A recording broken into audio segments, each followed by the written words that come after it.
Hello, এই বাচ্চাটা সিফা রহমান, এই পুরস্কারটিকে এই বাচ্চাটাকে দেওয়া হলো।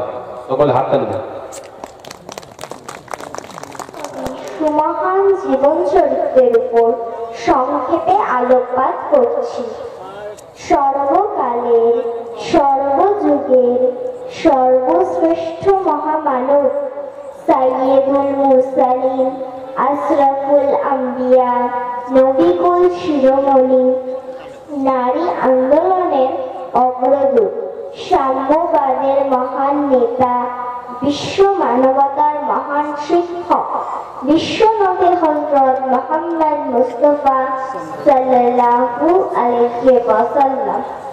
রাতের শেষ ও দিনের শুরু এরকম এক শুভ মুহূর্তে আরবের মক্কা শহরে 570 খ্রিস্টাব্দে 12 রবিউল আউয়াল দুনিয়ার বুকে আবির্ভাব ঘটেছিল। নবীর জন্মের 6 মাস আগে আব্বা আব্দুল্লাহ ইন্তেকাল করেন। নবীর যখন 6 বছর বয়স তখন মা আমিনা ইন্তেকাল করেন। নবী এবার দাদু আব্দুল মুত্তালিবের কাছে লালিত পালিত হতে থাকেন। ভাগ্যের পরিহাস, নবীর বয়স যখন 8 বছর তখন দাদু আব্দুল মুত্তালিব ইন্তেকাল করেন।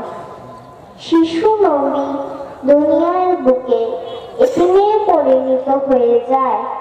নবীর এবার দেখভালের দায়িত্ব নিলেন চাচা আবু তালিব।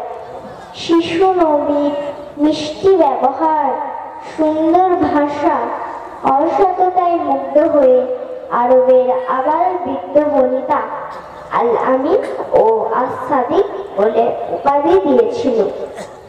নবী মুহাম্মদ সাল্লাল্লাহু আলাইহি ওয়াসাল্লাম ছিলেন একজন আদর্শ শিক্ষক। তিনি ঘোষণা করেছিলেন শিক্ষক এবং শিক্ষার্থী ব্যতীত আমার কেউ আপন নয়। জ্ঞান তাপস্যের দোয়াতের কালি শহীদের রক্তের চেয়েও মূল্যবান।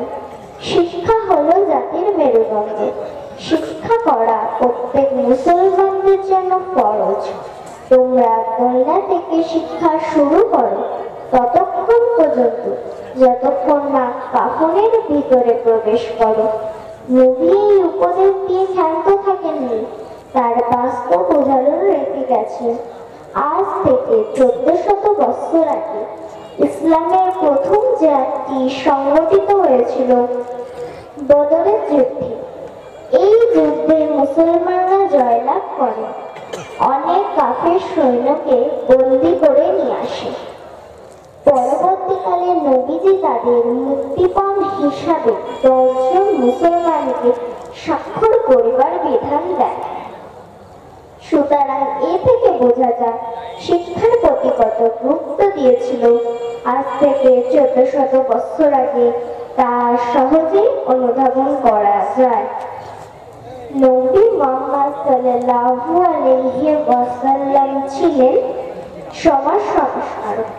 তিনি ঘোষণা করেছিলেন অহংকারী কুকুরের ও শূকরের স্বভাব প্রাপ্ত হয়। অত্যাচার হতে সতর্ক থাকো, কারণ উহা অন্তরকে ধ্বংস করে। রাগ করিও না, উহা বিবাদের সৃষ্টি করে। ক্রোধ করা শয়তানের কাজ।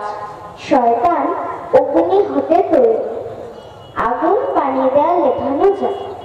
সুতরাং তোমাদের মধ্যে কেউ যদি রাগান্বিত হয় সে যেন ওযু করে নেয়। লোভী কখনো বেহেশতে যাবে না, নিন্দুক কখনো বেহেশতে যাবে না। হিংসা করিও না, আগুন যেমন কাঠকে দগ্ধ করে দেয়, হিংসা তেমন নেক আমলগুলিকে ধ্বংস করে দেয়। নবী মুহাম্মদ সাল্লাল্লাহু আলাইহি ওয়াসাল্লাম ছিলেন নারী আন্দোলনের অগ্রদূত। যুগে যুগে নারীদের নির্যাতন ও বঞ্চনার ইতিহাস শোনা যায়। নারী জাতি যুগ যুগ ধরে ছিল অবহেলিত। অপরন্তু এদের জ্যান্ত কবর দেয়া হতো। সহমরণের জন্য স্বামী চিতায় জোর করে তুলিয়া দিত, ইচ্ছা অনুযায়ী তালাক দিত। পিতার ঔরসে জন্ম নিয়েও পৈতৃক সম্পত্তির কোনো অধিকার ছিল না।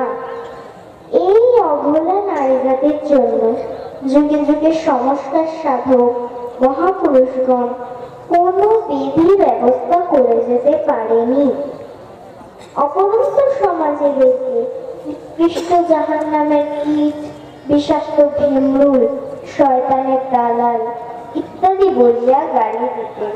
প্রক্ষান্তরে নবী মুহাম্মদ সাল্লাল্লাহু আলাইহি ওয়াসাল্লাম বলেন, যে ঘরে কন্যা সন্তান জন্মগ্রহণ করে আল্লাহ তাআলা সেই ঘরের মালিককে শান্তি বর্ষণ করে।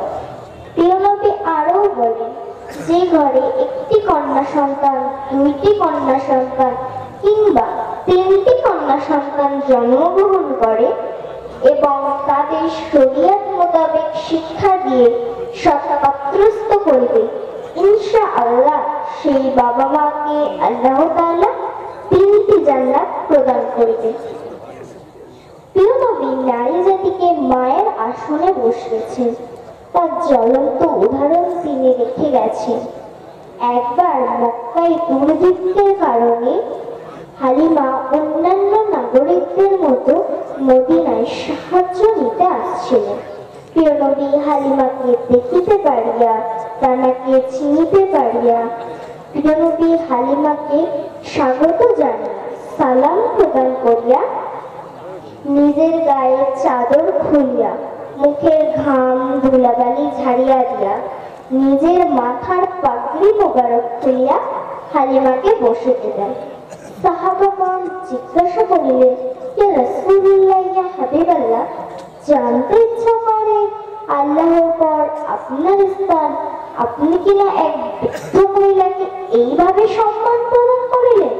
প্রিয় নবী উত্তরে বলিলেন, আমার জন্মের পর আমার মা আমিনা দুধ পান আদর যত্ন বেশি দিন স্থায়ী হয়নি। আমি যার কোলে পিঠে দুধ পান করে বড় হয়েছি তিনিই আমার মা হালিমা। একবার এক ব্যক্তি নবীজিকে জিজ্ঞাসা করিলেন, কে সবচেয়ে বেশি সম্মান ব্যবহার কার উপযুক্ত? নবীজি বলিলেন, তোমার মা। তারপর বলিলেন, তোমার মা। তারপর বলিলেন, তোমার মা। 3বার বলার পর নবীজি বলিলেন, তোমার পিতা। নবী মুহাম্মদ সাল্লাল্লাহু আলাইহি ওয়াসাল্লাম ছিলেন সাম্যবাদের মহান নেতা। জাহিলিয়াতের যুগে ধনী গরিব, সাদা কালো, উঁচু বংশ নিচু বংশ নিয়ে মানুষে মানুষের বর্গ সমান ভেদাভেদ ছিল। মানুষকে পশুর ন্যায় বাজারে বিক্রি করত। এমনই এক ক্রীতদাস, যিনি দেখতে কালো, কুৎসিত, বেঁটে, তোতলা, নাম তার বেলাল রায়তাল আনহু। নবী মুহাম্মদ সাল্লাল্লাহু আলাইহি ওয়াসাল্লাম তাকে পৃথিবীর সর্বশ্রেষ্ঠ ঘর অর্থাৎ কাবা শরীফের সম্মানিত মহাজেন বানিয়ে দিয়ে বিশ্বের দরবারে সাদা কালো বিকাশের বিরুদ্ধে প্রতিবাদ করে তাদের মর্যাদা দিয়েছেন। শুধু তাই নয়, আরো একজন ক্রীতদাস হযরত যায়েদ রাদিয়াল্লাহু আনহু তাকে সেনাবাহিনীর চিফ অ্যান্ড কমান্ডার করে বিশ্বের দরবারে সাম্যবাদের বাস্তব উদাহরণ রেখে গেছেন। নবী মুহাম্মদ সাল্লাল্লাহু আলাইহি ওয়াসাল্লাম ছিলেন একজন আদর্শ স্বামী। মা আয়েশা রাদিয়াল্লাহু আনহা বলেন, নবীজি দাওয়াতের কাজে সকালে বেরিয়ে যেতেন। ক্ষুধার্ত ঘরমত্ত হয়ে বাড়ি ফিরে এসে দেখতেন রান্না বান্নার কাজ শেষ হয়নি। তখন নবীজি রাগান্বিত হননি, চক্ষু গরম করেননি, বরং আম্মাজান আয়েশার পাশে বসে উনুনে জাল দিতেন, ঘর ঝাড়ু দিতেন, ছাগলের দুধ দহন করতেন, আনাজ কুটে দিতেন। মা আয়েশা বলেন, আমরা একই সঙ্গে খেতে বসতাম। প্রিয় নবী সর্বদা খাবারের প্রথম লোকমা আমার গালে তুলে দিতেন, তারপর তিনি নিজে খাওয়া শুরু করিতেন। মা আয়েশা আরও বলেন, আমি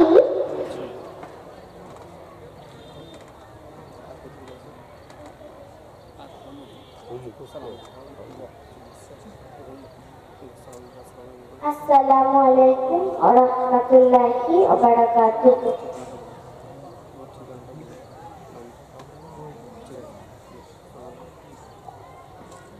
হ্যালো, এই বাচ্চাটা সিফা রহমান, এই পুরস্কারটিকে এই বাচ্চাটাকে দেওয়া হলো। সকলে হাত তালি দেন। এরপর